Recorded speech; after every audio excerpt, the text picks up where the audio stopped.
ইনশাআল্লাহ ঈশ্বর দিলে এয়ারপোর্ট চালু হবে ইনশাআল্লাহ। সেটা হওয়ার জন্য আমি ইতিমধ্যে কথা বলেছি। আজকে জুলাইদেরকে নিয়ে সংবর্ধনা অনুষ্ঠান হয়েছে, সেখানে আমাদের মাননীয় প্রধানমন্ত্রী বক্তব্য দিয়েছেন, আপনারা সবাই শুনেছেন। যে আমি যদি আমার মাকে জিজ্ঞেস করতাম যে তোমার উপরে হওয়া অত্যাচারের কি বিচার করবো বলো, উনি বলতেন যে তুমি সবাইকে মাফ করে দিয়ে একসাথে কাজ করো। এত বড় মনটা নিয়ে যে মানুষটা আপনাদের কাছে এসেছে আপনাদেরকে একটি দেশ উপহার দেওয়ার জন্য, সেই মানুষটাকে আপনারা সহযোগিতা করেন, আমাদেরকে আপনারা সহযোগিতা করেন। সংকীর্ণ থেকে আপনারা উঠে আসেন। প্রশাসনকে বলছি আর একটু বেশি আপনারা আন্তরিক হন। কষ্ট করছেন, কষ্ট আমরা বিগত সময় করেছি, হয়তো একটু লেজি হয়ে গেছি, কষ্ট কম করেছি, বেনিফিট বেশি পেয়েছি। এখন আমাদের বেনিফিটের বদলে আমাদেরকে কষ্ট বেশি করতে হবে। আমরা যদি কষ্ট করছি আপনারা কষ্ট করেন। খুব শীঘ্রই ইনশাআল্লাহ ঈশ্বর দিলে এয়ারপোর্ট চালু হবে ইনশাআল্লাহ।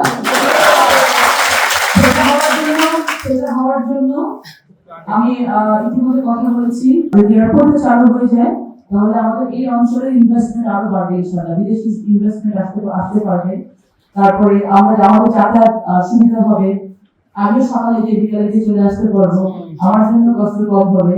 সবকিছু মিলিয়ে এটা ইনশাআল্লাহ একটা ভালো কাজ হবে। ইতিমধ্যে পাপু চাচা বলেছেন যে আমাদের শিশু স্বর্গ একটি প্রতিষ্ঠান আমরা প্রতিবন্ধীদের জন্য করতে চাচ্ছি। এটা সারা বাংলাদেশে 10টি 12টি আমরা স্টার্ট করবো।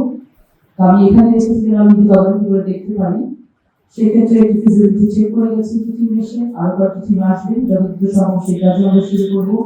আমি আপনাদেরকে বলেছিলাম যে আমি এখানে নারীদের জন্য এবং যুবকদের জন্য কর্মসংস্থানের ব্যবস্থা করবো। এটা তো একদিনই করা যায় না, সেই বিষয়ে আমি কাজ করছি যেন সবাইকে সরকারি চাকরির পিছনে ছুটতে না হয়।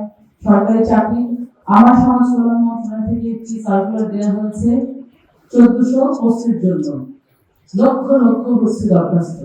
আর এটা পরীক্ষা দিয়ে যারা টিকবে, রিজিকে 1400 নেয়, রিজিকে যাদের থাকবে তারাই এই চাকরি পাবে ইনশাআল্লাহ। বাকিরা কি করবে? মানুষ করবে, তাদের কর্মসংস্থানের ব্যবস্থা হবে ইনশাআল্লাহ। সেই কর্মসংস্থানের ব্যবস্থা লালপুর বাগাতিপাড়ার মাটি দিতে হবে ইনশাআল্লাহ।